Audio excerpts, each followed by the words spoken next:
Good afternoon. Today is Wednesday, July 2nd, and coming to you from Lonely Tree Media headquarters in Tacoma, Washington. This is the Best Slam Sports Show.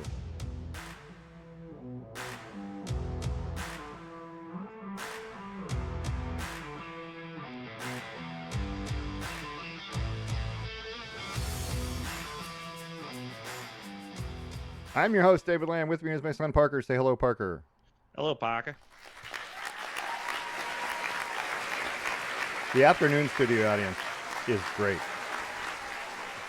It's because they can make plans for the evening. They're less, yeah, they can say they're less tired. So they come in and they're fresh. I like that. More on the ball. People that come in here at the late show. I wonder if there's something to that, like in real life, like on Jimmy Fallon. Like, I wonder if they tape in the afternoon if they find there's more energy in the crowd, or is it more like fun for people to come in the evening? I don't know. That's a great question. I mean, Yeah. considering I think all of these are free tickets, right? You just have to Yeah. be there and be in line at a certain time, and right. Yeah. You have to, well, no, I don't even think you have to be in line anymore. I think you sign up online. Oh, that could be. Yeah. I mean, why not, right? The Yeah. internet makes things easier. It supposedly. Sometimes. Some of the things are easier. So we've got Formula One, real life and fantasy to talk about. Fantasy, that's not the right term. Fiction. Fictional. Fiction. The NBA's got a lot of moves going on. They're busy ahead of the new NBA season coming up. There's a couple of NFL things to talk about. If we get to it, WNBA, the All-Star game is coming up. CONCACAF Gold Cup semifinals are today, ahead of the finals this weekend. Yeah, and then I got a quiz for you at the end. Ooh, a quiz. A quiz. I got a quiz. It's not. I like. That's not like. It's not like a. Well, it's a trivia question, multiple parts. It's a list that I want you to complete for me. Okay. Okay. So we'll talk about that at the end of the show. Right. But just so you know, it's about money. Okay. Sports money. Sports money. Sports Nice. money. Okay. That's your hint. So you can think about that. You know, I don't know if that's helpful. on that quick topic, I saw that somebody got drafted. I don't remember who it was in the NBA draft, and they made more money with their draft, their first round, contract, than their father, who played in the NBA for 10 years, ever made. Total. Yeah, total. In his whole 10 years. I can't remember who exactly it was, but I remember reading that going, wow, there's a lot of money in the NBA. That does not surprise me. That Yeah. the money amounts have gone up dramatically since I started watching sports back in the 70s, I guess. But anyway, yeah. So let's talk about the Austrian GP first, because we can. So I don't think I changed the speed of these slides. It's going to be exciting. Got to go fast. Got to talk quickly. They're fast slides for a fast race. They're moving fast. They're going to cycle around, so it's not the end of the world. Austrian GP this last weekend, qualifying had Lando Norris on the pole, Charles Leclerc second, Oscar Piastri third. Yeah. Lando Norris was fast. I mean, there's no other way to put it. All weekend, he was a half a second ahead of Leclerc in second place. Yeah, and I don't. It was almost exactly how it was 5.52 or something like that. Yeah. Right, which is quite a ways. He ran a 103.9 in Q3, and I know they get progressively faster because less fuel, blah blah blah. They're figuring out the right tire. The track gets just right, because it starts to get. Here's one of those things I don't get. All these little tiny pieces of rubber get all over the track, right? Mm-hmm. How does it get faster? Because that crap sticks to your tires, especially on this was a hot track. You got hot tires. They melt to your tire as you go around, and it can't possibly, a bumpier tire cannot possibly be a better solution, or they'd start bumpy, right? So as you're flying around on a hot track on a hot day, and all these little tiny pieces of rubber just melt to your tire, and you've seen the tire at the end of the race, you can see how bumpy the dang thing is. It's got all these pieces of rubber that have melted back onto the tire, right? Yeah. How is it faster? How is it possibly better traction?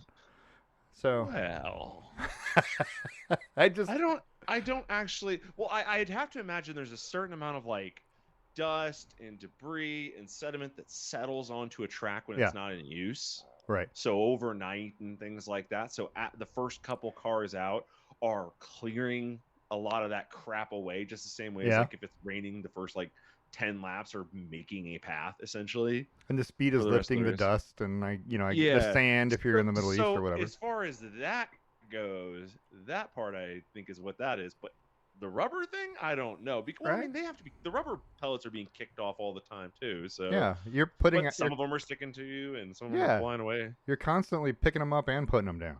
And Look, there is a science to this that I don't understand. there is. Again, I don't know what it is. I'm not from Pirelli. I just know that it they. Here's another thing about Formula One. All right, we're not even going to talk about this race. Here's another thing about. I watch this. I watch Formula One so much, and I want to understand the science, but I don't understand any of the science. And I'm fairly intelligent. I consider myself fairly intelligent. Like I can understand a lot of stuff. If you just explain it to me, relatively easy way, I can get it. I can pick this up. But here's what I don't get. We're cruising around the track, right? Sure. And so slides in behind so he can get a slipstream, right? Right. I'm going to get a tow, right? Which makes I've been hearing that word a lot this year. which you assume makes you go faster because I've seen the shake and bake on, right? I assume that Me and Cassie kept saying shake and bake this whole race. you're going to be using less energy, right? When you're behind theory. someone, in theory, right? If you're close enough. And then in the same breath, they talk about dirty air. You don't want to be behind these guys because now you're in dirty air. Does that mean I can't go as fast? So tell me what is happening. Am I in dirty air and I can't go faster, or I'm going to get a slipstream and I am going faster, or will the tube just balance out and I won't get anything out of it? So what's the point? I'm so confused when they say these things. All right, so a couple things here. First of all, I found out how the rubber works. So the rubber melts into the track as well. Yeah. It is something better for rubber tires to grab a hold of. Yeah. Oh, that makes sense. So they do pull some stuff up, but they're also depositing stuff that is melting onto the track, which now you're not rubber to concrete, you're rubber to rubber. See now, which is a much grippier surface. So stop right there. See now what I'm picturing in my head, right, is the little rubbery things you throw at the window and they roll down the window. Right? Yes. They go blop, blop, blop. I picture that. That's what's happening with your tire. It's going down the road. Anyway, go ahead. And so for toes, it's very interesting because I know that I would have guessed that when you're behind cars in corners, they're kind of throwing air off the car in different directions. That, I think, is where the dirty air comes from. You're trying to follow them through corners and things like that, and that's where you're catching their dirty air. The toe is almost exclusively on straightaways. Right. Well, it would have to be, long, right? deep straightaways, right? Yeah. And that's where you're close enough to them, whether it's like a second and a half. If you're within a second and a half of them, their air is coming straight off their car and straight up off the wing, and it's not getting to you before you cross underneath it. So there's your toe. But as soon as they turn, the air comes off a pod differently and starts hitting your car differently. So I think that's what they're talking about. Like, gave him a toe. It's only on the straightaways of things. That's why I think during qualifying, they said that Max gave Bortoletto a toe on the final. Yeah, on the final. Well, because at the end of qualifying, Gasly spun out. Right. Max abandoned his lap because he saw the yellow flags. So Max didn't run a last lap, but he was coming into the final straightaway when they cleared the yellow flags and put him back to green. And Bortoletto started his lap behind Max. Right. And so Max said he did him a favor and gave him a toe. He did. But also, that screwed Oscar Piastri. Max and Oscar Piastri didn't get final attacks at Lando. It's a fair point. But Bortoletto did run a great final lap in Q3. Yeah, I mean his whole race. Yeah, he was without a doubt, and he was voted driver of the day and deservedly so. This is the best I've seen him look, and by far. But anyway, I also wanted to mention this: Norris didn't do free practice 1. Yeah, they used they had a reserve driver testing or something. Alex Dunn, Irish. Yeah, that's who they had running, and what cracks me up is he said, "No, I don't need to do the first practice. Just let me do the second and third," which he was fastest in both of those, fastest in qualifying, wins the race, which we hadn't even talked about yet. But he wins the race. Now, part of that was thanks to Kimi Antonelli made a gigantic mistake. I think it was turn 3. He makes 3 or 4. He makes a miscalculation or didn't realize someone was braking and then had to cut hard to the right, and as he did so he locked up the brakes and then he went skidding right into the side of Max Verstappen and eliminated them both from the race. Max was pretty angry at first, I think, because the radio message call he said, "What are they doing, effing idiots?" That's what he Yep. right, and I'm like, whoa, Classic. classic Max, because he's mad at everyone. But once he got out and he realized who it was, I think him and Kimmy are good. You know what I mean? And he realized it Yeah. was just a mistake, and it's probably nothing that Max hasn't done 100 times, because Max is a hard charger too. So Right. he was okay with it. The world was okay. And did you see Kimmy Antonelli apologizing to like everyone?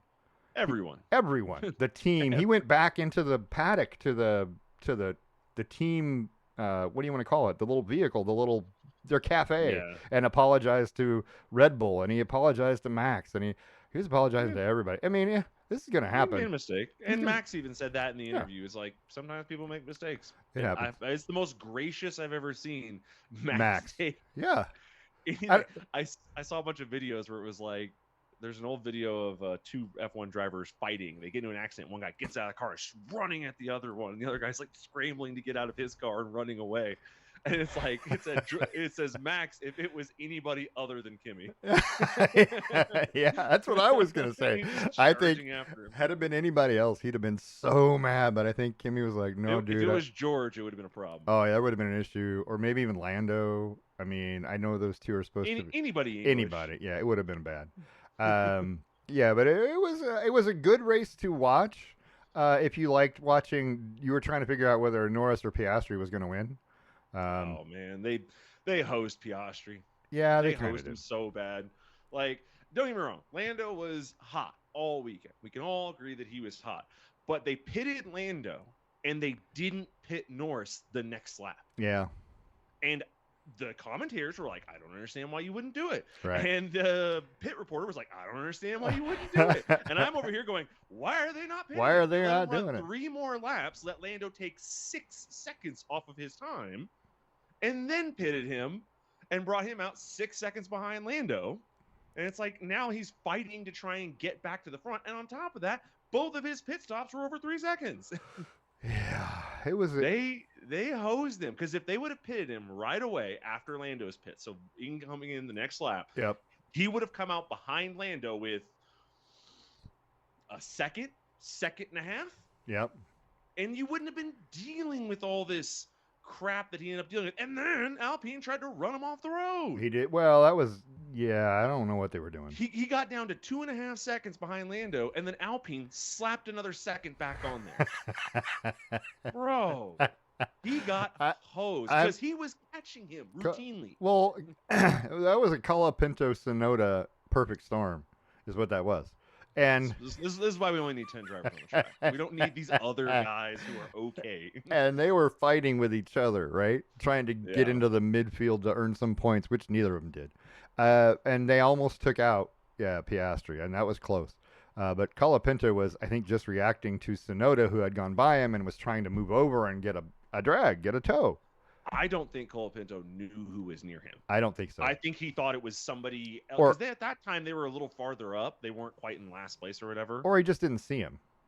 It's possible. Maybe. It's possible that if you don't check your mirrors, you I mean, there's a reason he's not Agre- contending for a title. It's because he doesn't check his mirrors. agreed. He's been in a lot of crashes already. So, Yeah. anyway, But that was tough. But yeah, Lando Yeah. was hot all day. Liam Lawson, 6th, right? Yeah. I mean, racing. He was the highest of all the Red Bull drivers. Yeah. And even Hajar. Both the Racing Bulls finished higher than. No, part of that was thanks to Kimmy, but anyway, still. Sure. It was an interesting race. So McLaren goes 1-2, Ferrari goes 3-4, and then George Russell's in there for Mercedes. Kimi knocked himself out, but both the Saubers double pointed. Both the yeah. Saubers, right? Hulkenberg's right behind Bortoletto, and then the two Haas drivers are right after that. It was a weird day, man. It was a weird day. It was very interesting. I liked it. I liked watching the race. It wasn't as exciting as it could have been. I think it could have been a little. This was about as exciting of a race as you get without a ton of accidents. Right. Like, Agreed. and there still was one, but normally, like when there's a bunch of accidents, that's when it's really exciting. But yeah, So- I thought it was a pretty good race overall, and it's a fun track to watch. And also, I liked watching Lewis set the grass on fire during qualifying. Whoa. because they Hey, what? oh no, so I'm looking at my ESPN has made a gigantic mistake in their Formula One standings. So they haven't added Probably. Austria on here. It goes from Canada to Great Oh. Britain. So it does. So I'm gonna have to do all the math. Is it out of order? Or I mean, I've got the driver standings right here Austria's for. right here. Yeah, it is out of order. It's out of order. I've Why? seen this on the app before. Why is it out Some of things order? appear in weird spots. Yeah, but it should all be there. I guess Yeah. they are. These are all out of order. Is Why would Oscar they? at 216? Yeah, 216. Okay, so then yeah, it's still in So order. it's right. The standings are right. Piastri with 216 points. Norris with 201. That's after Norris picked up 7 on him in this race.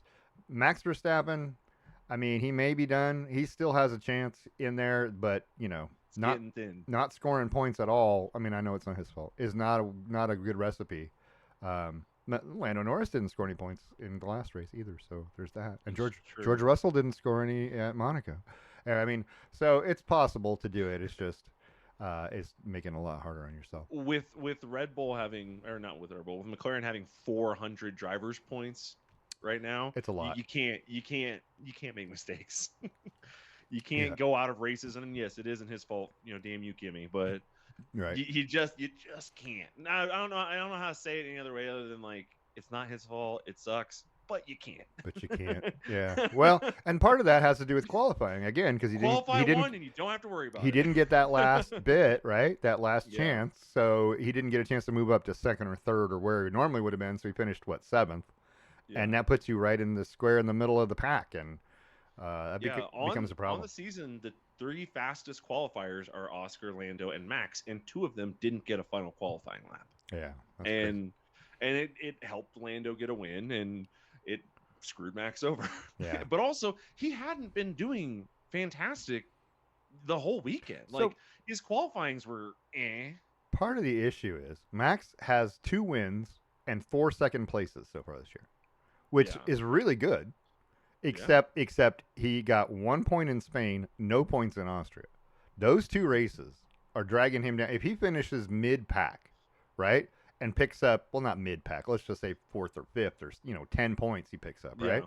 Yeah. There's an extra 19 points he picks up. That puts him at 170 something. Now he's within a race and a race and a half, and he's right there. But those 2 races hurt a lot. You can't just not score.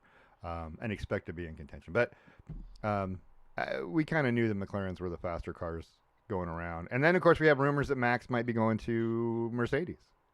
That is wild. Because I'm hearing they're going to drop Russell. That's Mr. Vanilla? That's the talk, is that Russell is the seat that's in danger. And to me, I don't know how you justify that. Okay, so that all makes sense. Let me just say this. That all makes sense. This is why Max is not as mad at Kimi, because he's going to be his teammate. I mean, it would track. He's going to be his mentor. Well, where is Russell going to go to Red Bull? Well, I don't know. He'll go wherever. Because I don't think that's a good thing. I'll tell you, Russell could go back to Williams and take Albon's spot and have Russell and Sainz at Williams. That seems like a good squad, but the Williams cars are underperforming as a car. That great. Yeah. So it's like there's nowhere else to go. The only other place I can see him going would be like Aston Martin, a place that has a ton of resources and 2 not great drivers. Well, Fernando's 100. Yeah, Fernando's been racing for years. And Lance Stroll doesn't know how to drive, so there's that. But but he's not going to take a McLaren seat. Well, he's not going to. He's not going to take Lance Stroll's seat either. So it'd be Fernando Alonso if he retires. That'd be if he goes to Red Bull, who are you going to put next to him? Are you going to redesign that? Oh, they don't have anybody next to him anyway. I know, but who are you going to? No. It's just you have to go. Nobody can drive the Red Bull car except Max. Red Bull has to go out and get a different driver. They've got to go get somebody else, somebody that's been around. But I mean, I know there's Valtteri Bottas, right? Is right there, not doing a damn thing. Well, allegedly, him and Ricardo are locked for Cadillac, and that could be. But couldn't you go out and give somebody a Russell to Cadillac? No. Couldn't you go out and give somebody nah, it's not gonna happen. Couldn't you go? Because I think Cadillac is loving the idea of Bottas and Ricardo. And Kick Sauber becomes Audi next year. That's true, but I don't know if that's gonna change a whole lot. Well, yeah, it changes your engine suppliers. It No, changes but a I ton mean, of change stuff. the drivers. It doesn't necessarily change the drivers. Well, I mean, you worried You about kicking Hulkenberg out well, of his seat? Hulkenberg might lose a seat, but I don't think you're going to get rid of Bortoleto at this point, I mean, just he's only because. got Bortoleto's only got 4 points on the season. I agree, but he's also your new guy. I mean, I'd get rid of Hulkenberg before I'd get rid of Bortoleto, I right? would tend to agree, but here's Bortoleto's finishes this season. DNF 14, 19, 18, 18, DNF 18, 14, 12, 14, 8. So maybe he's getting onto something with the He's back of the finding half. it. He's finding it. You know, If he puts up another sub 10, add the rest of the season, you think I need you to have 40 points by the end of the season. If you have 40 points by the end of the season, you're safe. If you do not, then you're just a rookie driver. Like, we can replace you with another rookie driver. So, all right. So I hear Sonny Hayes is available. this week he might be. He'd probably do it. This week, this week is in Silverstone. Another great track. It's a great place to race. I like Silverstone. This stretch of races, this whole Red Bull Ring, Silverstone Spa thing that happens, I love it.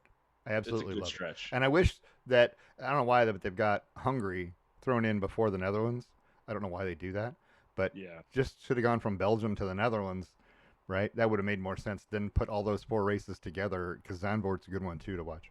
I like those. This is the break coming up after Silverstone, right? Yeah, they have the summer big break. season break. Yeah.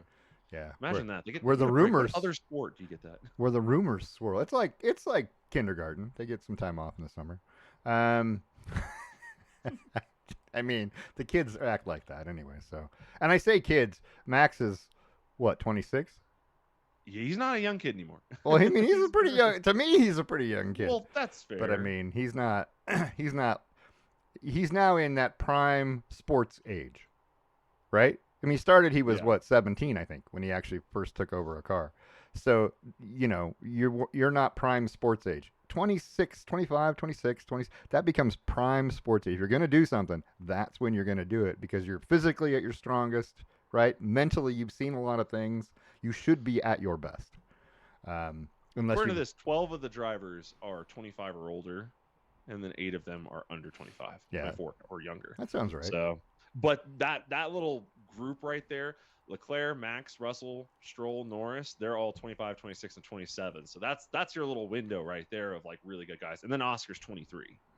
So, okay. All right. Let's move on to the movie. Hell yeah.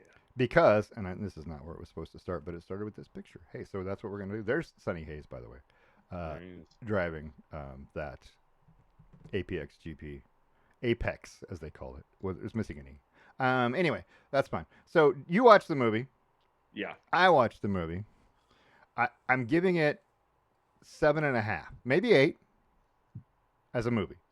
I liked it. I liked the drama of it, right? I liked Brad Pitt's character. The press conference where he just answered all the questions with one word. Yep. That was perfect. Why don't more people do that? But yeah, I liked it. I thought it was, it took some Hollywood liberties. It went over the top, but it's a movie. It's supposed to be, right? Over dramatic. Did we need to have a love interest? Did we need a love story in it? Or is that just to get women to watch it? I mean, I don't know, but they do that. To get Sonny to reveal himself. Let his guard down. It's a moment to see his spoil. There's going to be some spoilers, people. So if you haven't seen it, maybe just don't. But there's that scene of them out on the balcony in Vegas, and that was a moment when he could talk, candidly and be vulnerable and things like that. So that's the driving factor behind a love interest. Because he's guarded.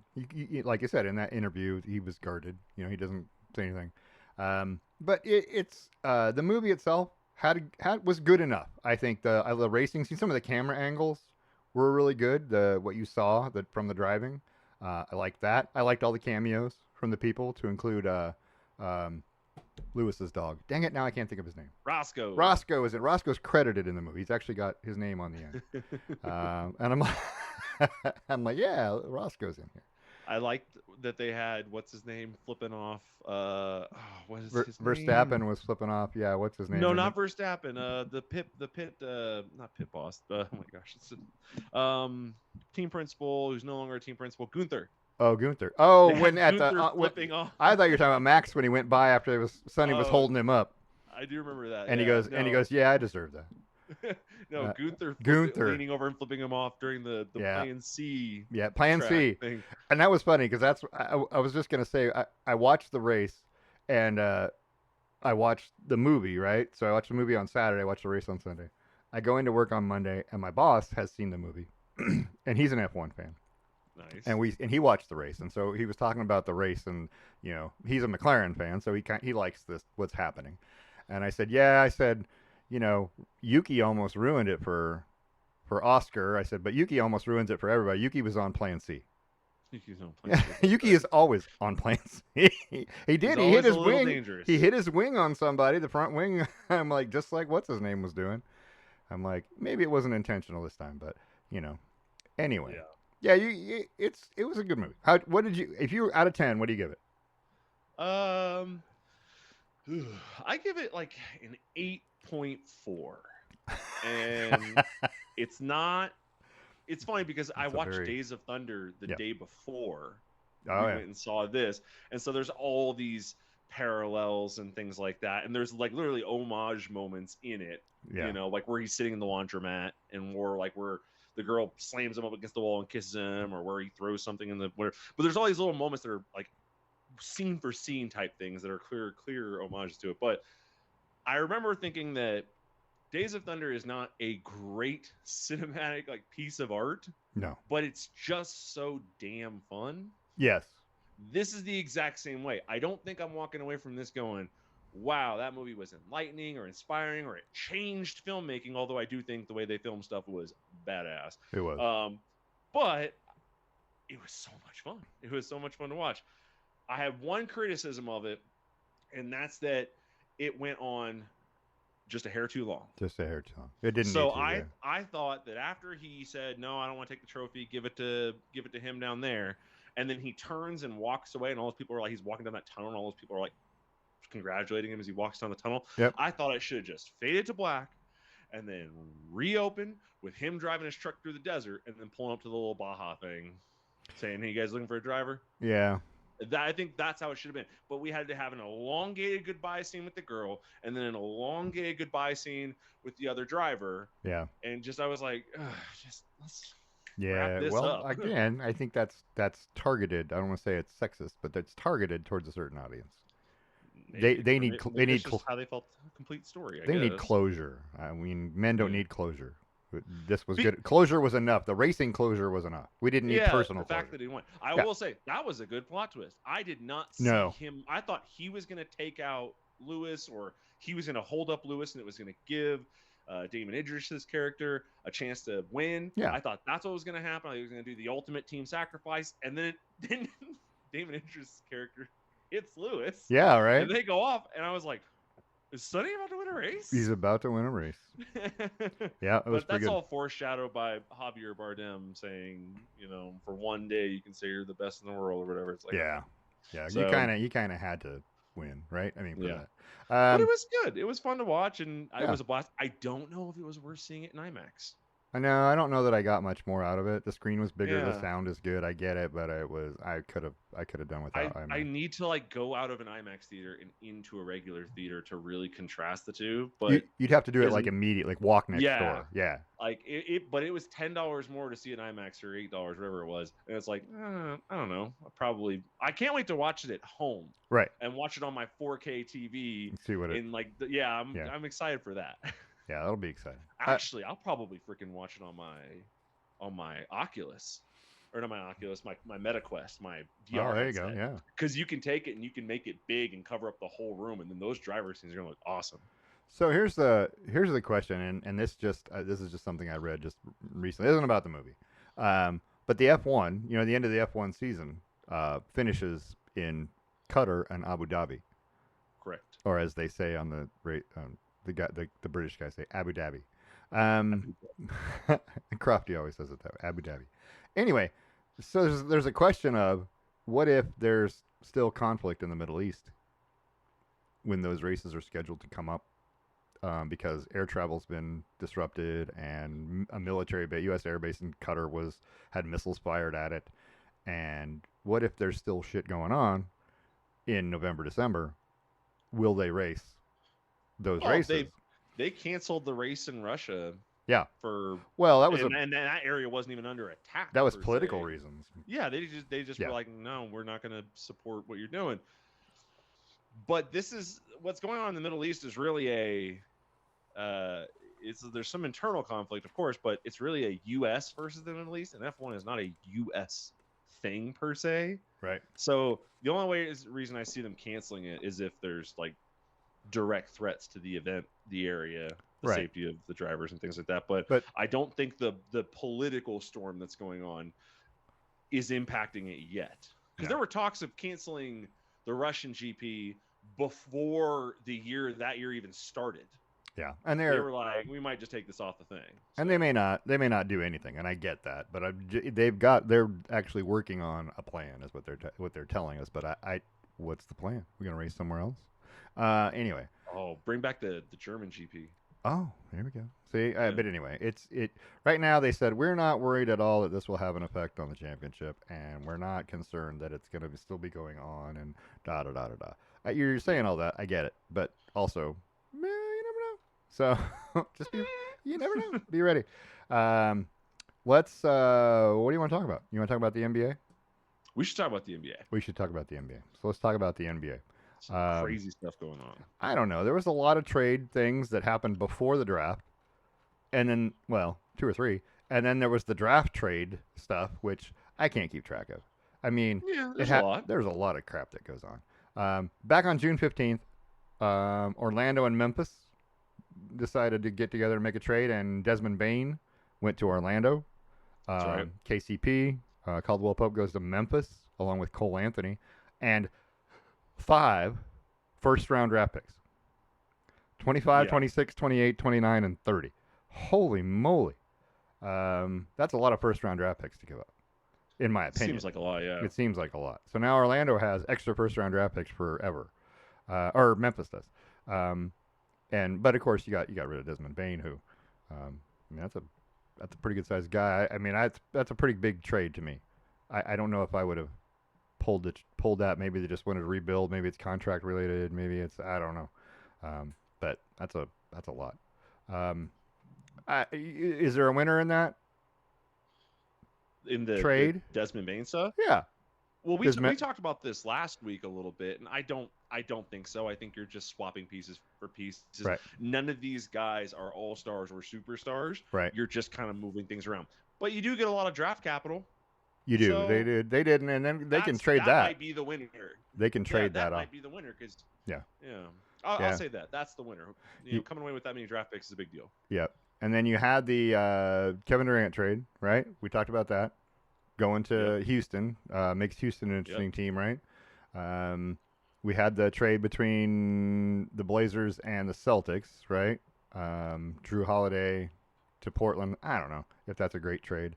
Anthony Simons and 2 future second-round picks, which we determined weren't worth anything.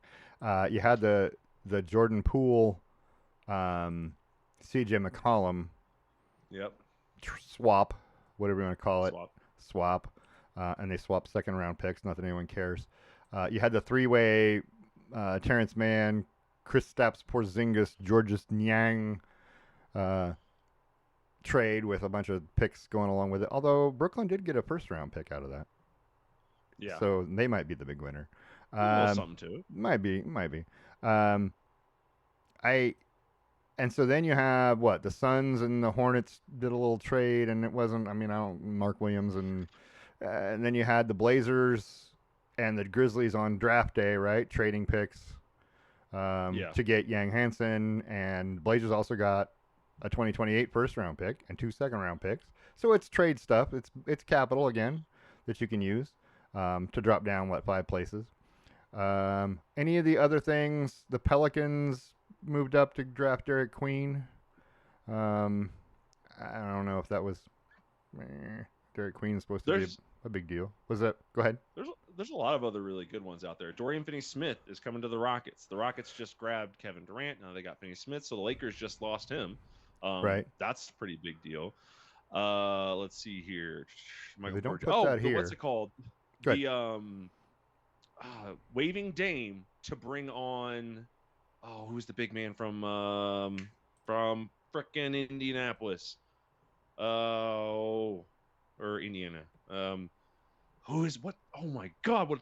Well, I'm gonna go crazy. Miles Turner. Oh, my, yeah. Jesus Christ, he's a For top 10 Milwaukee. center in this league, and I could not remember it. Well, But they yeah. the Bucks waived Damian Lillard to create cap room so that way they could sign Miles Turner. That's huge. Yeah. The Bucks also signed Gary Harris, which is a pretty big deal. Um, there's a bunch of little ones in here too. Luke Kennard goes to the Hawks. That's pretty good. Yep. I did see a pretty decent one. Dennis Schroeder going to the Kings, I think, is a good little bit of help. I think that's going to be I don't know why, but my brain tells me that's a good deal for them. Clint Capella is going back to the Rockets also. I mean, the Rockets are starting to stack some talent. That's what I was going to say. The Rockets seem to be making a lot of moves. Yeah. It is hopefully KD's the guy for them to, you know what I mean? Yeah. But Larry Nance Jr. is going to the Cavs. yeah. And there's a few. I mean, there's some things out there. A lot of it has to do with how does the squad look when it gets completed, because some of these teams are not done yet, and some of these acquired people are going to be redealt. Yeah, some of them, yeah. Yeah, so there's that. I don't know. So there's a lot of stuff going on. It's all in flex. D'Angelo went to Dallas. I forgot about that. Wow. D'Angelo Russell went to Dallas. That's big for Dallas. They got a depth at guard behind Kyrie Irving. Yeah.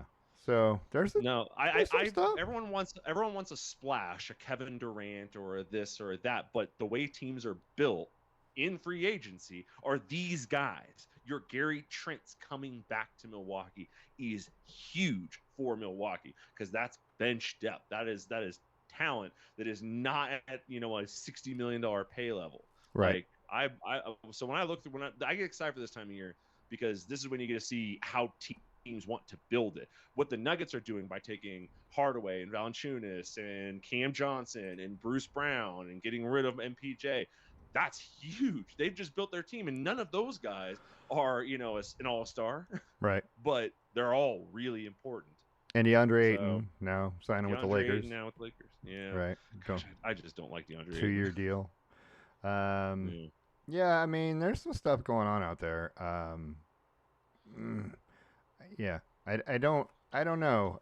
There's a lot, there's so much stuff, and the re-signings of things, but yeah, you're right. You're talking about Schroeder, 3-year, $45 million to Sacramento. That might be a great pickup. Don't know. I mean, we aren't going to know. A lot of this we don't know. It looks on paper like, yeah, that's a good thing, and then you go, okay, some of these moves you go and you just go, why? What are we doing? Why is this even on here on the news thing, right? Why are we even talking about it? But there's a lot of that. Yeah. I don't know. Torian Prince agreed to a 2-year, $7.1 million deal to return to the Bucks. Is that? I mean, it's depth. I get it, but is he worth that? Milwaukee's re-signing, Trent and Prince and getting rid of Dame to get rid of cap space, and I get it. Where's Dame going to go? Well, he's out for a whole year. Right, but somebody's going to pick him up as a sixth man, as a whatever, right? He's how old? Well, I mean, he's what, 36, 35? Yeah, I wouldn't. 34. Wouldn't you want him as a bench role player if is he willing to do that? I mean, so that's part of this, right? What is Dame willing to do? Right. Are you willing to sign a contract that? But the problem is, he earns $60 million a year. It's true. His last two contracts were, 40 to 50, and then 50 to $60 million a year. No one's going to pay him, a 34-year-old coming off an Achilles tear. No one's going to pay him that money, especially knowing that you're not going to pay him that money this year, right? Knowing he won't play. Agreed. It was very important for Dame to have his future secured, and he kind of gambled on it a little bit. And being fair, the team waived him, which is bonkers. And also being fair, the Bucks are probably going to pay about $20 million of his salary every year. Right. So that's kind of a huge plus. So you might be able to swing him in a deal, but whoever takes him on doesn't have him for all of next year. It's So true. whatever money out of your pocket, that's literally being flushed away. I mean, you could say you're paying for leadership or veteran presence or whatever, but it's it's not good. So you're trying to pay him $20 million this year. Let's say they pay 20 and you pay the other 20. You manage to get him for 40. You're paying $20 million this year for the prospect that he'll be good next year. So The prospect. who it gets cut? So the Blazers are still on the hook for some of this, I think, right? Or Are not? we? I don't know. Maybe not. I Maybe don't. it's I all don't. I Milwaukee's. don't Maybe think so. Milwaukee No. picked it all up. Well, the Blazers signed him originally through Right. 2026. Through 2026. That was the maximum Right. And veteran then extension. Milwaukee took that contract. Yeah. I think that's true. So I think Milwaukee has it all. I'm sitting here reading from Spot Track, trying to. But anyway, um, so what? He's going to be a free agent in 2027, assuming he sits out all of this next year, right? Yeah. He's going to turn into a free agent soon, and if he's not under contract, then you've got to figure out how much he's willing to take. But until then, you've got that 1 year, right? You're going to have 1 year, 26, 27, Yeah. where someone's got to take on the $56 million he gets paid.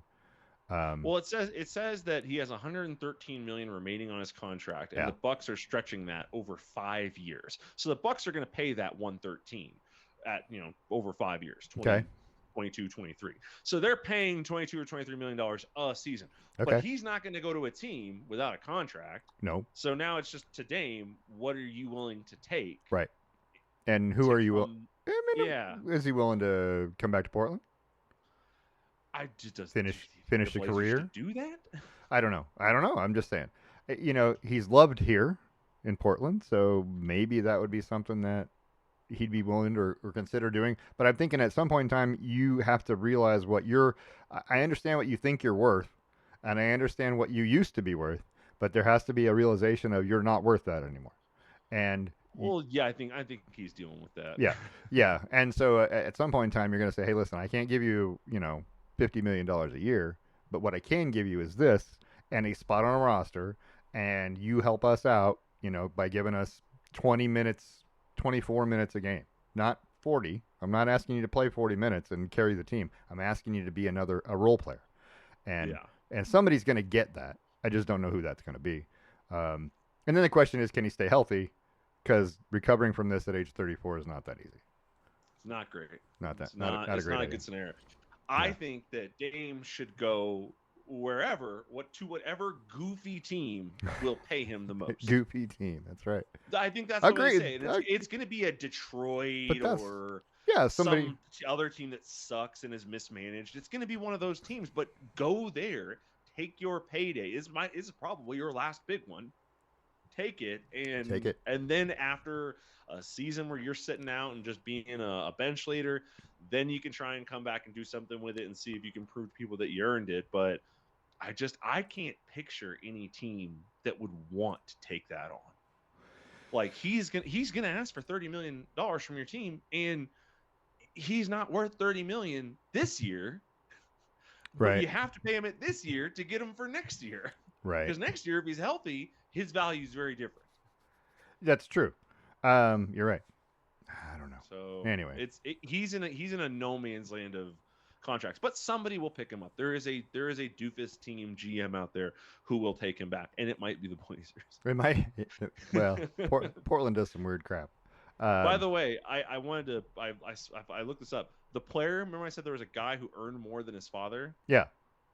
It's Ron Harper's kid, Dylan Harper. Oh, okay. His rookie contract is $56.1 million, which is more than Ron Harper, title winner Ron Harper, ever won in his career. Ron Harper used to play for the Cavs at one point, and I'm trying to remember all the Bulls. The Bulls. The Bulls.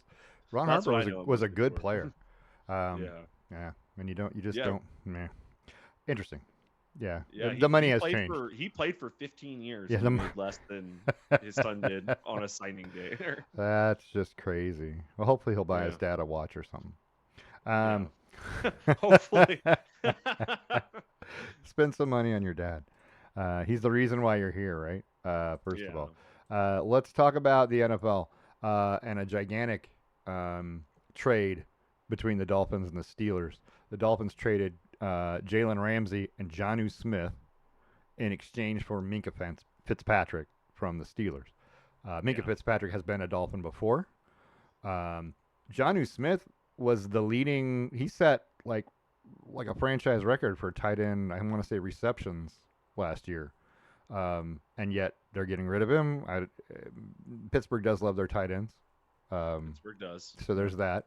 Um, so it's an interesting trade, and like we talked about before we went on air, there Jalen Ramsey and Minka Fitzpatrick may be just a straight across swap. I don't know why. It's got to do with money, right? All of this has to do with. Yeah. There's a reason why Minka Fitzpatrick asked to get out of Miami the first time, and now he's headed back. I don't know if the situation has changed. Is going to be better, maybe, but Karma. karma. It might just be karma. Just reaches up, and smacks you in the face every once in a while. Kind of sucks. You wanted out so bad. The world's yeah. gonna bring you right back. Yeah, it's interesting. The Dolphins then, after getting rid of Smith, acquire Darren Waller, who was retired. He was retired. Yeah. Yeah. I think he took a mental health year or whatever. Right. Somebody still owned the rights to him. That would be at Las Vegas. No, the Giants. The Giants own the rights. The Giants still own the rights to him. So the Dolphins gave them a 7th-round pick. Wait, the Dolphins gave him a 6th-round pick and got Waller and a 7th-round pick in 27. So I mean, you give up one pick, you get a guy and another pick. I feel like that's not too bad. Yeah. Waller could help, but I mean, I feel like if you traded away the guy that was your best tight end in a long time to get a retired tight end, seems like I don't know about that. Gesicki was your best tight end, and well, you lost him. Then you brought in Geno Smith, and he was serviceable. He was good, but the team was down last year from the year before. And you can, I mean, you can say it all you want, but when the statistics say that this guy has more receptions than, hang on, I'm looking up stuff. You know, than Mike Gesicki did when he was there. Yeah, I mean, it's hard to argue with that. I mean, I get it. Gesicki is a good tight end, but yeah, Jonnu Smith's not a bad tight end either.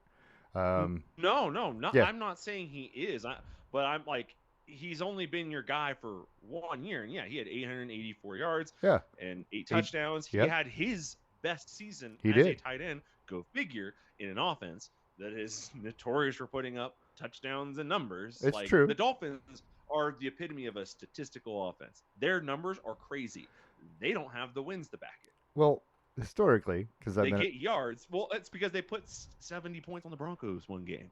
Historically, and I'm just telling you, I've been a Dolphins fan for a long time.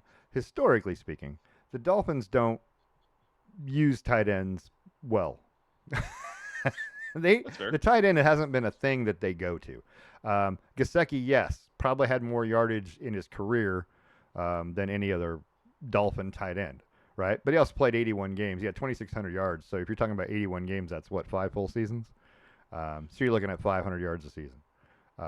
It's good. Yeah, I mean, 18 touchdowns. Jonnu Smith's on an upward pace compared to Gesicki, but it's also one season. But my point is, this guy just did something for you that no other tight end has done in your history at your team, and we're just going to get rid of him and go with a retired guy, which seems weird to me. That's just the way it looks from the outside, from a guy that's been watching the team for a while.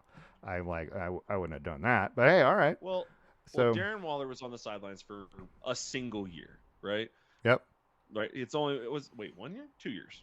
2 years? I don't know. Sure. Hold on, I'm looking now. His last season was 2023. Right. So he played the whole season, so that's 23 ends in 24. So he sat 24 ending in 25. Yeah, one season. In his career, he's gone over 1,000 yards twice. Yeah. Jonnu Smith has never. Mike Gesicki has never. Like, he's had a lot of yardage, and he did it all playing for Vegas, who couldn't pull their own head out of their ass, and the Giants, who probably can't even find their ass. So he hasn't exactly been on good teams. So Darren Waller there's a reason why he's, he was what's it called? AP was it CPOY? What is that? AP CPOY? Co-player of the year? Probably. Something offensive player of the year. I don't know. But there's a reason why he's won awards and he's talented. You got a He's really good. good guy I coming your way. yep. Yep. I understand. And I think he's better than Johnny Smith. I think Johnny Smith's a better blocker, but I think if you want receptions, if you want yardage, this is a good deal. So did they have to talk him back in, or was he looking to come Maybe. back in? Is the question. Um, because why did you retire in the first place? Why would you just stop? What was the reason why you said I don't want to do this anymore? He said his passion for the game had been fading, and a medical episode forced him to reevaluate his future. So now he's through all that and Yeah. realizes that he loves football and he can't be away from it. And he's how old? He's only Yeah. 32. He's only 32 years old. He's only 32. Yeah. Yeah, he's a young guy. Yeah, 6'6", 238. Yeah. Okay. So Yeah. I think he's going to be a really good pickup. When I heard that he was talking rumors that he was unretiring was about 2-3 weeks ago. yeah, I was really bummed that the Broncos had already gotten Evan Ingram. yeah. I was like, oh, that sucks because he's good. Yeah, my yeah. Yeah. I'm gonna harp on it. I just want to say that this is a guy they're getting a guy who played an average of 10 games a year for the last 3 years. So he hadn't played a whole season since 2020. Couple injuries, yeah. Yeah, so you're getting an injured, retired guy in exchange for a guy who just had a career year. I don't know if that's the way I'd have gone, but they might have needed to add that to get Minka Fitzpatrick, who's actually a much better player, who probably doesn't want to play in Miami anyway. But that sounds like a Miami. It sounds like a very Miami Dolphin thing to do, to me. Hey, and guess what? When he has 800 yards next year, you'll go, all right. And they're probably gonna go talk Nick Saban into coming back. But the bigger question is, yeah. how in this Dolphins offense, Yes. who doesn't get their numbers? Well, Everyone does. kinda. Devon Achane has 1,000 yards every year, just about. All the Achane's receivers good. have tons of stuff. Like, you're gonna get opportunities. As you want a guy who's offensively driven. As an offense, they're pretty good. Yeah, their defense leaves something to be desired. Which is funny because like 2 years ago they had a killer defense. Yeah. Well, I don't know. It seems like they can't put both together at the same time. Oh, we either have a good defense Yeah, or a good it's offense. one or the other. Yeah. The last time they had both was '84. Anyway, so. But also, it sucks you're playing in a division with Josh Allen and the Bills. Yeah. Buffalo. Like, this team is getting good at the same time that team got really good. Yeah, Buffalo kind of has your number too. In terms of just in general, you're also playing with the Jets, who can't figure anything out, and then the Patriots, who are trying to rebuild. They're just not there. They're not. It's going to take them a while. But I don't think that team's never going to be the same. Not to what everyone's watched for 20 years. But once the Patriots got rid of, they didn't get rid of, but got rid of Tom Brady, right? And you go, okay, now's the time as a Dolphins fan. Now's the time. No, here comes Josh Allen. Here comes Josh Allen. And now you're right back where you started, in second. Anyway. Yeah, and then he took some gambles on what's it called? Keeping Tagovailoa. Is this how it's pronounced? Tagovailoa. You got an N. It's got an N in there, huh? There's an N, but there is no N. There is no N, but it's pronounced with an N. Is it Tagovailoa? Nope. I don't know. Tagovailoa. Tagovailoa. You took your chances on him. You're taking your chances on him every year, health-wise. Now, It's being true. fair, I'll give him credit. Last year, he was fine. He didn't have any health issues last year. He had all that crap about gaining weight in the offseason and putting on strength and things like that, and then he didn't have any issues. So either they figured something out, but he was fine last year. So maybe the injury things for him are to rest. But for 2 years there, you took massive hits during the season with him getting hurt. I don't know if I would say he only played in 11 games last year. So he must have had an injury at some point. I just don't remember what it was. No crap. But he's only played one full. 2023, he played a full year. Yeah, and that was the year that you guys were ranked second in points and first in yards. Yeah, he threw for 4,600 yards and 29 touchdowns, and they were okay. And your point differential that year was plus 105. Yeah, they scored a lot of points. Most of them against Denver. but that was Most of them, yeah, 70 something were against Denver. That's what I keep saying about the Dolphins. Is every year they find a couple opponents to just beat the whoop on. shit out of, Yeah. and then they don't win the games they need to win. No, they don't. That's I mean, the classic Dolphins Dolphins. haven't won a playoff game since. Oh, is that what we're going to talk about now? Well, How crappy they are? I'm trying to find it out because wild card. Now we're back to 2001 wild card loss. Lost divisional in 2000, lost divisional in 99, lost divisional in 98. I'm glad you didn't point out. But I don't know if they got to the divisional, if they had to go through the wild card to get there or not. I'm glad that you didn't point out that they gave up 66 points in one of those wild card games. One of those games against frickin' Jacksonville. I'm not trying to rub it in. It was awful. That was one of the worst things I've ever seen. I was like, this is a playoff game, right? We're supposed to be. The last one I can confirm is 1992 when they lost in the conference championships. Yeah.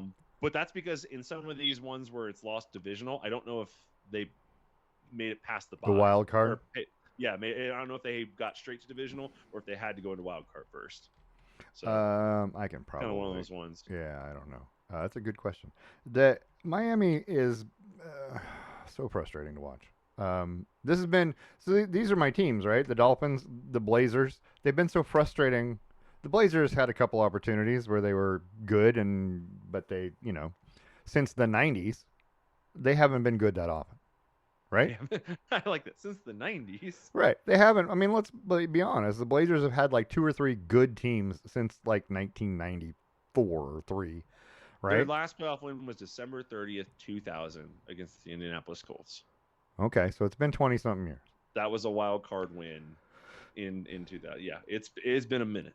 It has definitely. Yeah, I would say you guys are due. A lot of minutes. Well, you would think, right? But that's not how it works. Being fair, since that 2000, you've only made the playoffs 1, 2, 3, 4, 5 times.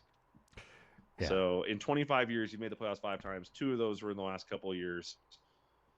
Yeah, it's been a tough stretch, but I'm also looking through and I'm like seeing just coach after coach after coach, different people. I mean, Saban didn't do you any favors, but neither did Cameron or Sperano or Philbin or Campbell or Gase or Flores. They didn't do you any favors either. True. Yeah.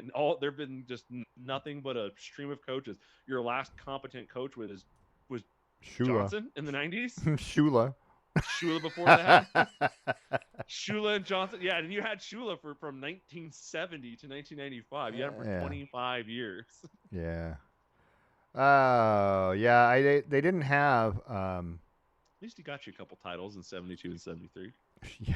Yeah. Well, I mean, that's all it takes. A lot more than some other teams, right? It's true. It's true. Seattle couldn't do it back to back. That's a great point. Seattle couldn't do it back to back. They couldn't Broncos do it back did to back. It twice. Yeah, I don't know, man. So, yeah. Anyway, let's move along. Shaquille Griffin's coming back to Seattle. Is that worth talking about? Like the one-arm guy, or no, his brother? His brother. Yeah. Yeah, I think that's a good thing. He's a hard-hitting kind of guy. Yeah, I mean, I didn't know he was coming back though. He's coming back. Yeah, I read that. I read that somewhere. Where did I read that? By the way, I'm scrolling through the free agency tracker, and I'm seeing so many things I didn't know, like that. Yeah, they signed him on last Wednesday. Did you know that Joey Bosa's going to the Bills? I did not know that Joey Bosa was going to the Bills. Signed a 1-year, $12.6 million deal. Doesn't surprise me that the Chargers let him go. Chargers? It was Joey. Joey's a Charger. Yeah, right? Joey was Nick Chargers, Nick is a Niner, right? Yeah. Is that right? I get him confused. Yeah, I swear to God, if somebody gives up Nick Bosa, they're an idiot. That dude is so good, and he's so calm and level-headed. Yeah. He's the opposite of his brother, actually. There's a lot of stuff when you read them. It's funny too because there's little blurbs in here under this little transaction tracker.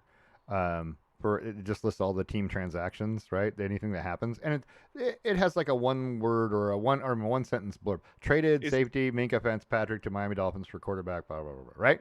Is this on NFL.com? No, this is on ESPN. Oh, okay. It's just a little track. But and then there's and then there's this one. Hold on, I'm gonna get to it. On Friday, May 30th.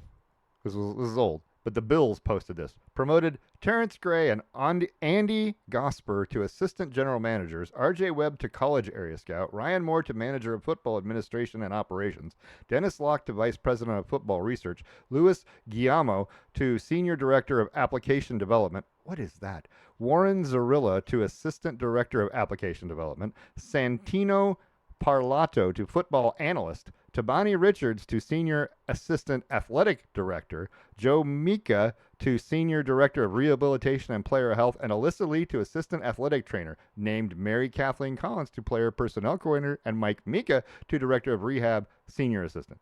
Oh my goodness. The whole coaching staff got promoted. Everybody. Well, one person left, and everyone just everybody moved up to the left. But they made it a, like one transaction. Like this is because this guy's gone. Everybody's got a new role, and I'm like, this is the longest transaction I've ever seen. Anyway, yeah. Instead of saying waived guard Leticus Smith, that's one of the transactions. Oh my God. I'm anyway, here. I see Isaiah McDuffie re-signed on free agent deal. That's it. Doesn't even Yeah. say what the deal is. yeah, no, it doesn't Like, even. It doesn't even alright. tell you what it is. It just tells you what happened. Yeah, yeah. the NFL site does the same thing. It lists all the teams and all the little transactions, but does not do any of the coaching stuff. It's just players. So funny. So funny yeah. to read them because some of those things are just, wow, this is what happened? Okay. Well, they told you everything. We could talk about, I don't know. Let's hold on to the WNBA. We can keep holding on to it. Let's hold on to the WNBA. CONCACAF, by the way, if you're interested, the U.S. men on Sunday beat Costa Rica in penalty kicks 4-3. It's a 2-2 score in the regular time, and then they won 4-3 on penalty kicks. Because in the Gold Cup this year, they changed the rules, so there is no extra time. At the end of regulation, it goes straight to penalty kicks. And the quarterfinals, all 3 out of 4 went to penalty kicks.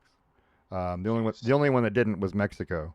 And Mexico won 2-0 over Saudi Arabia. Who, by the way, isn't a CONCACAF team, but they invite teams. And I didn't realize that. I'm like, Saudi Arabia is not in North America or Central America or the Caribbean, but they invited them. Anyway, so they got to fill out the spots. That being said, tonight, in about 7 or 8 minutes, the broadcast is going to start. And I think it's on Fox or FS1. And don't quote me. It might not be, but I think that's right, FS1. The United States is going to take on Guatemala, who beat Canada in one of the other quarterfinals, 6-5 on penalties, after a 1-1 tie. Canada was playing this whole second half with 10 men, so there was that. But the winner of the U.S. Guatemala will advance to the championship game, which is this weekend. I wanted to say it was Sunday. It is Sunday. That'll be on Fox. So there you go. Just wanted to throw it out there. If you're a soccer fan, it's pretty exciting. Maybe the U.S. can win one. That'd be cool. Maybe the U.S. can win the Gold Cup. Super important. And by the way, it's a bunch of guys you don't know. If you haven't watched, it's a bunch of guys. I went, who are these guys? The best part was the Matt Freese, the goalie for the U.S., stopped 3 penalty kicks in the shootout, which is crazy good. 3 out of 6 kicks. That's Once good. again, only proving that penalty kicks are random. You just guessing which way somebody's going to go. That's all you're doing, right? When you're a goalie. From a goalie standpoint, there's a little bit of research, right? Yeah, history of guys, on certain people. Yeah, he goes left 35% of the time, blah, blah, blah. But I feel like that all goes out the window the moment they do that little foot shuffle. And you go, oh God. I don't know how that became a. But they don't. Most of them do this little. Yeah. Fred Flintstone start where they're with their feet. Toes. You can hear it tinkling, right? Like he does with bowling. And then they stop like halfway up and stutter step and then shoot. I'm like, I just kick the ball. Why is it? Well, I can tell you this. They don't actually stop because Well, stopping is illegal. They slow down. They slow down to a Significantly. Right. Yeah. Yeah. They slow down significantly. Yeah. And I'm like, the hesitation, they do a Euro step. Let's call it that. And yeah, that's pretty accurate. Yeah. So anyway, if you're interested in soccer, that'll be on tonight here and shortly. I'm going to get to the quiz because I got a quiz for you. It's not a quiz, but Oh, I'm excited. there is a list. Forbes magazine every year puts out a list of the world's highest paid athletes. Okay. All right. I have the list for 25. Okay. Now, this includes money they earned from May 1st, 24 through May 1st, 25. Is that important? No. Okay. I just wanted you to know how they figured it out because maybe it would help you. I'd figure this Okay. out. What I've got here are the top 5 athletes, 25 and under. Oh. The top 5 highest paid athletes who are 25 and under. And this is only going to lead into next week when we're going to talk about college football players getting paid. Because these guys are not much older than college football players. And they're getting paid an exorbitant sum of money to do what they do. So I have the top 5, 25 and under, top 5 highest paid athletes in the world. Okay. Okay. Could be any sport. All right. So I'm going to give you a hint, a couple of hints. Okay. On this list, there are 2 soccer players. I'm not going to tell you what order any of this is in, but there are 2 soccer players. There are 2 NFL football players. And there is 1 NBA player.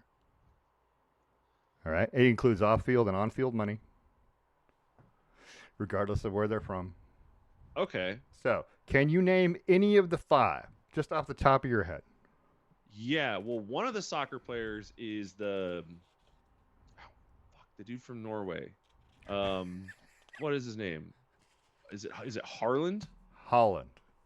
H-A-A-L-A. I know him because he's a from Nike guy and he's got tons of signature colorways. And like the thing that they always point out is that he's young. He is 24. Like, he's really young. Well, I guess 20, he's not that. He's 20. He's 24. He made this last year $62 million. So 48 million on field, 14 million off field. So there you go. And you said there's one NBA player? One NBA player who's under 25.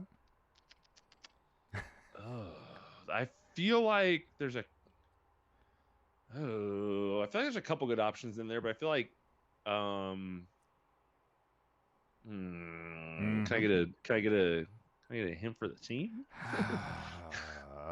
Is it going to be too difficult to give me the hint? Can you tell me where he went to college? It's a no, I would probably give it away. It's a northern team. Northern team. Yeah, is that helpful? Oh, North Division? No. North Division? No, there's not North Division. Just not in the north of the United States. The north of the United States. I'm not trying to be a little vague. He doesn't play for a team in the south. He plays in a team in the north. Which is probably a majority of teams, but that's... Is it Edwards? It is. It's Anthony Edwards. Okay, the reason why I guessed that is because you didn't say East, and East would have been New York and things like that. You said North specifically, so I was North, Milwaukee, Minnesota. That was a specific clue. I mean, it was... that was a good one. Yeah. All right, I've gotten 2. I'm feeling okay about that. And he makes more than Erling Haaland by $100,000. So... Okay.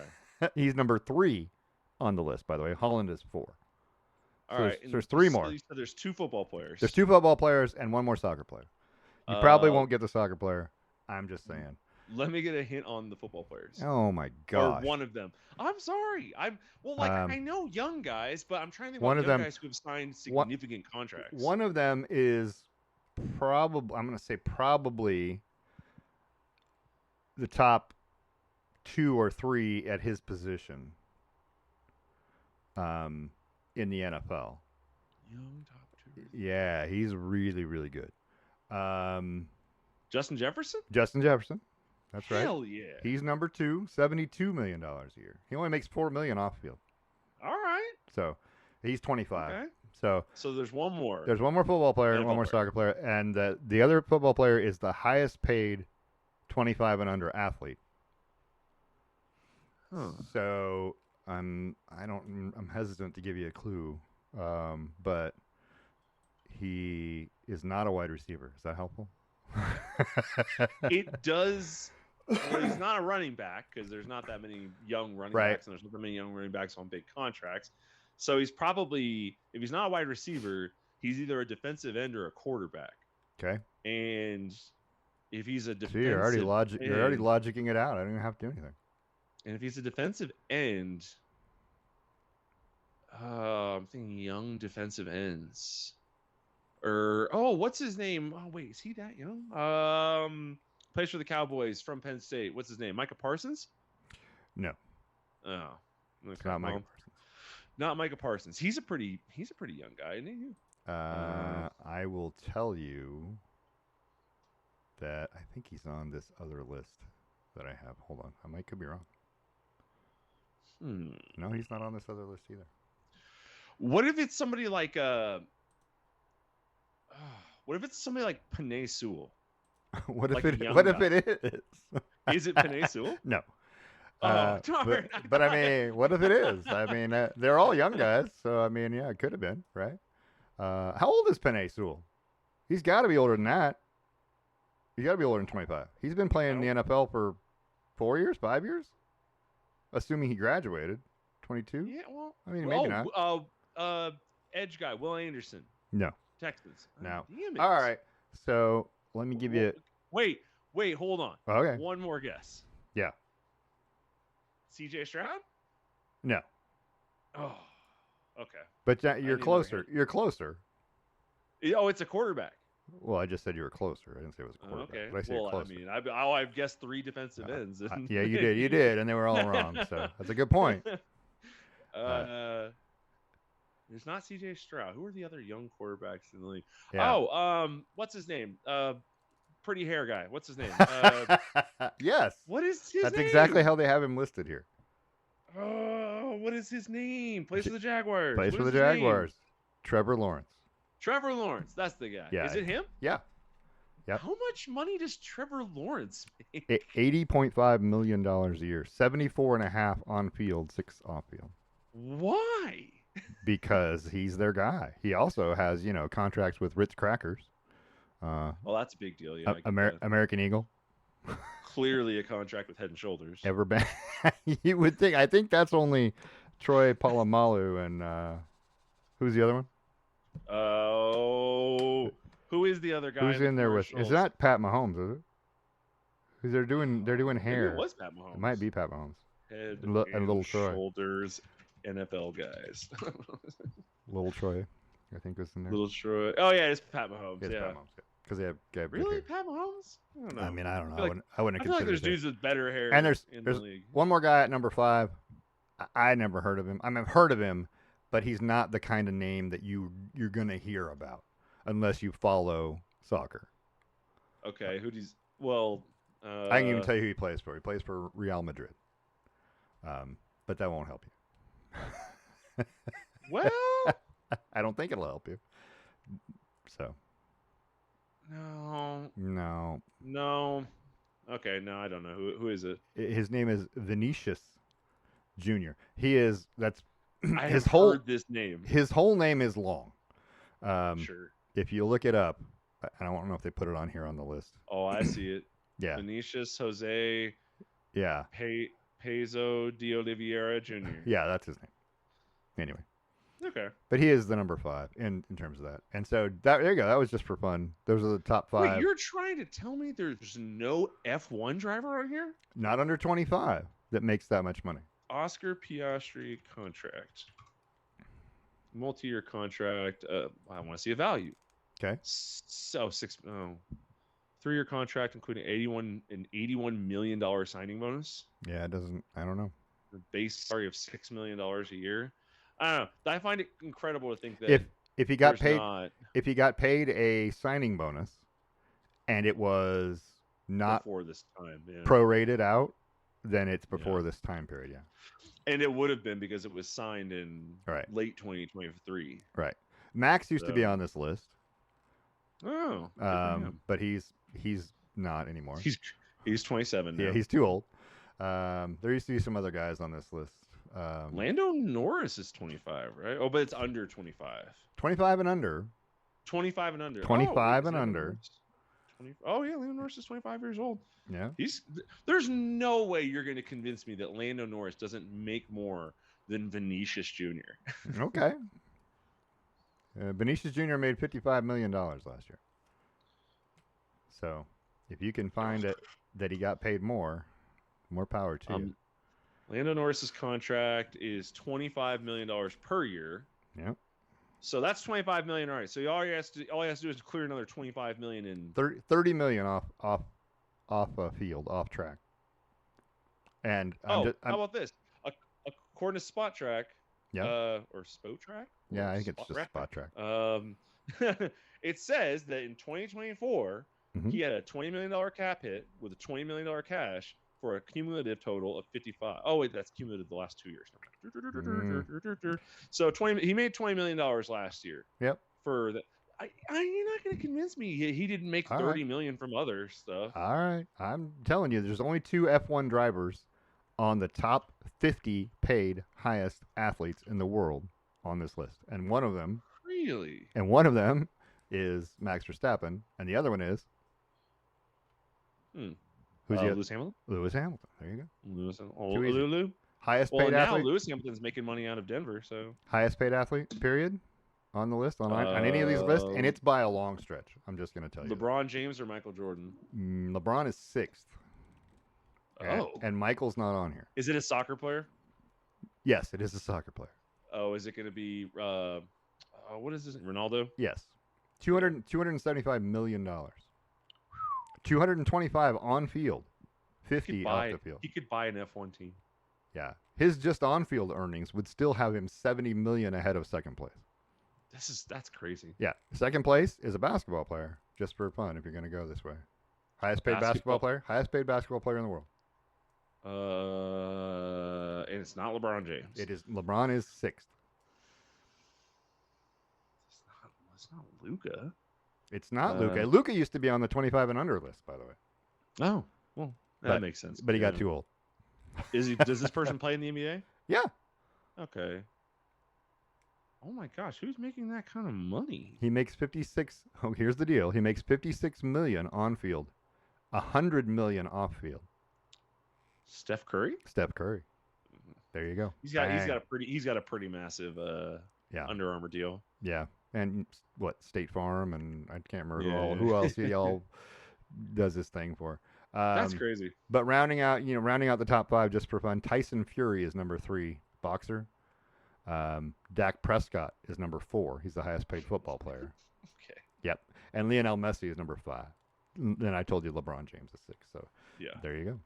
Highest paid golfer in the world, Scotty Scheffler is John Rahm. Oh, I was gonna say Scotty Scheffler. Scotty Scheffler is 2nd, not by much. Oh. But there's some other guys on this list. When you look at them, you go, "Wow, really?" Deshaun Watson. Jordan Love. Big guaranteeing contracts. All the quarterbacks. It's funny because when you look at the NFL, the football guys that are on this list, there's 15 of them on this out of the top 50. Kyler Murray's on here. CD Lamb is on here. Justin Herbert's on here. So, but Russell Wilson is at 49. Anyway, so there's some guys on here. You go, really? Deshaun Watson's the 15th highest paid athlete in the world. That's pretty incredible, right? You can be there too. Anyway, that's it. That's all I have. Well, heck yeah. Yeah. So we'll talk more next week. We'll recap Silverstone next week. Yeah, we can talk about Silverstone, and I think that'll be good. We'll cover all the F1. We'll cover anything that happens trade-wise. We'll give you the Gold Cup results that are happening right now. It's literally just starting here in a couple minutes. You're going to have kickoff shortly. Anything else? I think we're good. I think we're good. All right. I want to thank everybody for listening. This has been a Brain Rock production, a division of Lonely Tree Media. I want to thank everybody, and we'll talk to you next week.